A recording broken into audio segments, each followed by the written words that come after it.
Assalamualaikum warahmatullahi wabarakatuh. Halo anak-anak semua. Hari ini kita akan belajar IPS dengan materi usaha mempertahankan kemerdekaan. Sebelum mulai belajar, kita berdoa terlebih dahulu ya. Berdoa dimulai.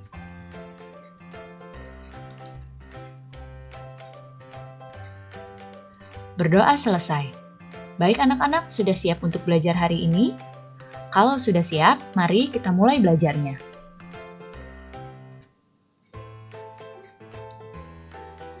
Setelah peristiwa proklamasi kemerdekaan, ada begitu banyak pekerjaan yang penting yang harus dikerjakan oleh para pemimpin bangsa.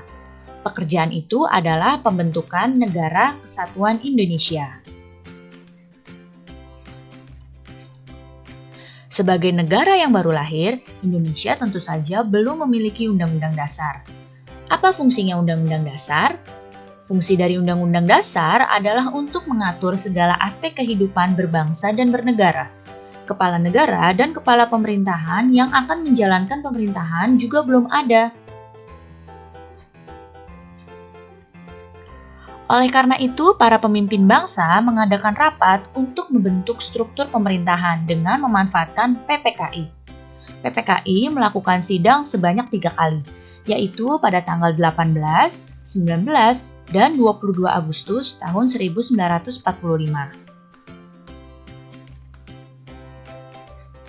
Berikut ini adalah tugas utama dari PPKI. Tugas yang pertama adalah meresmikan pembukaan dan batang tubuh Undang-Undang Dasar 1945. Tugas yang kedua adalah melanjutkan hasil kerja BPUPKI.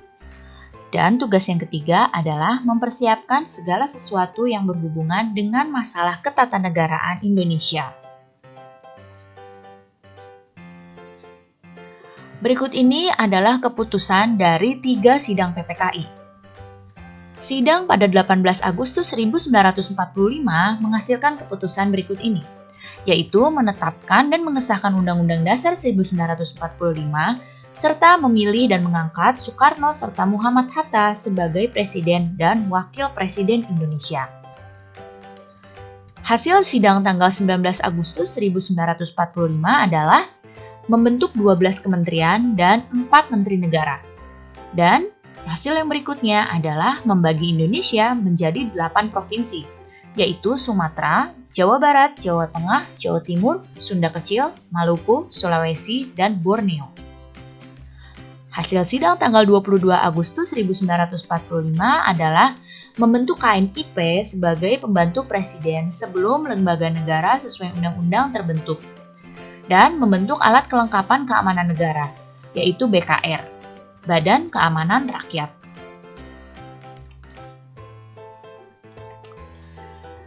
Sejak pembacaan teks proklamasi oleh Soekarno dan Muhammad Hatta, gaung proklamasi terdengar di mana-mana. Namun, belum lama menikmati kemerdekaan, bangsa Indonesia sudah dihadapkan dengan perjuangan untuk mempertahankan kemerdekaan. Perjuangan itu dikarenakan Belanda ingin menjajah Indonesia kembali. Belanda pun datang ke Indonesia dengan membonceng tentara sekutu pimpinan Inggris. Akibatnya, pertempuran pun terjadi di mana-mana. Berikut ini adalah beberapa perjuangan dalam mempertahankan kemerdekaan. Perjuangan ini terbagi menjadi 2. Yang pertama adalah perjuangan dengan fisik, yaitu dengan melalui kontak senjata. Perjuangan tersebut diantaranya adalah Pertempuran Surabaya, Pertempuran Palagan Ambarawa, Bandung Lautan Api, Pertempuran Medan Area, dan Serangan Umum 1 Maret. Perjuangan yang berikutnya adalah perjuangan dengan cara diplomasi atau melalui perundingan. Perundingan tersebut adalah Perundingan Linggarjati, Perundingan Renville, dan Perundingan Rum-Royan. Sekarang kita akan membahas perjuangan yang secara fisik. Yang pertama adalah Pertempuran Surabaya. Tempat terjadinya adalah di Surabaya. Penyebab pertempuran Surabaya salah satunya adalah tewasnya Jenderal Malabi, yaitu pimpinan sekutu. Tokoh Indonesia yang terlibat dalam pertempuran Surabaya adalah Bung Tomo, Gubernur Suryo, dan Kolonel Sungkono. Dan kemudian setiap tanggal 10 November itu diperingati sebagai Hari Pahlawan. Kemudian pertempuran Ambarawa. Terjadinya adalah di daerah Ambarawa, Jawa Tengah. Pertempuran ini terjadi tanggal 15 Desember 1945. Insiden ini bermula dari sekutu yang memberikan senjata pada tawanan yang sudah dibebaskan. Sekutu juga membebaskan secara sepihak orang-orang Belanda. Adapun tokoh yang terlibat dalam peristiwa ini adalah Kolonel Istiman dan Kolonel Sudirman. Kemudian peristiwa Bandung Lautan Api. Tempat terjadinya adalah di Bandung Selatan. Peristiwa ini terjadi pada tanggal 23 Maret 1946. Insiden Bandung Lautan Api bermula dari ultimatum sekutu yang meminta senjata yang diperoleh dari tentara Jepang diserahkan pada sekutu. Namun, rakyat Bandung menolaknya. Bahkan, rakyat Bandung pun membakar kota Bandung Selatan agar tidak dikuasai oleh sekutu. Tokoh yang terlibat dalam Bandung Lautan Api adalah Muhammad Toha, Abdul Haris Nasution, dan Suryadi Suryadharma. Kemudian pertempuran Medan Area. Terjadinya di Medan. Peristiwa ini terjadi tanggal 10 Desember 1945 karena orang-orang Belanda menginjak-injak bendera merah putih. Tokoh yang terkenal dalam pertempuran ini adalah Ahmad Tahir. Perjuangan fisik berikutnya adalah serangan umum 1 Maret.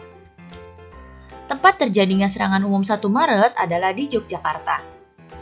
Peristiwa ini terjadi karena Belanda menduduki kota Yogyakarta dan mengatakan bahwa TNI telah hancur. Tokoh yang terlibat dalam serangan umum 1 Maret adalah Letkol Soeharto dan Sultan Hamengkubuwono IX. Selanjutnya adalah perjuangan secara diplomasi. Perjuangan diplomasi yang pertama adalah perundingan Linggarjati yang dilaksanakan pada tanggal 11 sampai 15 November 1946 di Linggarjati, Cirebon, Jawa Barat.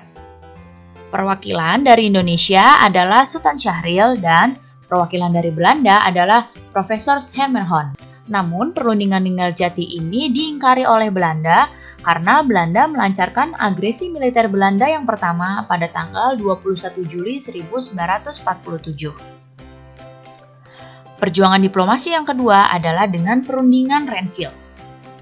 Terjadi pada tanggal 17 Januari 1948 di atas kapal Renville.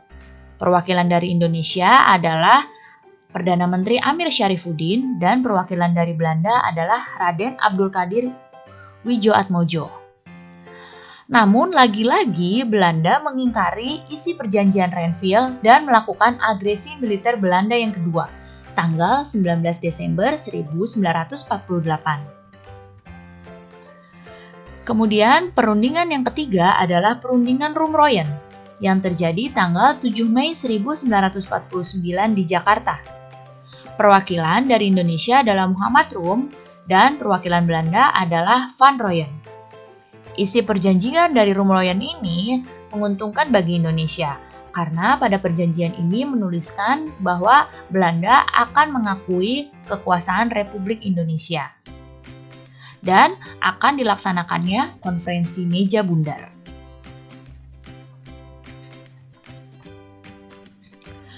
Setelah melalui berbagai peristiwa perlawanan, baik fisik maupun diplomasi, tibalah waktunya pengakuan kedaulatan Indonesia. Tindak lanjut dari perjanjian Rumroyen adalah konferensi meja bundar yang kita singkat dengan KMB. KMB dilaksanakan di Den Haag, Belanda pada tanggal 23 Agustus hingga 2 November 1949. Hasil KMB juga mengembalikan wilayah-wilayah Indonesia menjadi satu kesatuan, kecuali saat itu Irian Barat. Nah, ini adalah gambar ketika KMB berlangsung. Wakil dari Indonesia yang menandatangani pengakuan kedaulatan Indonesia adalah Muhammad Hatta.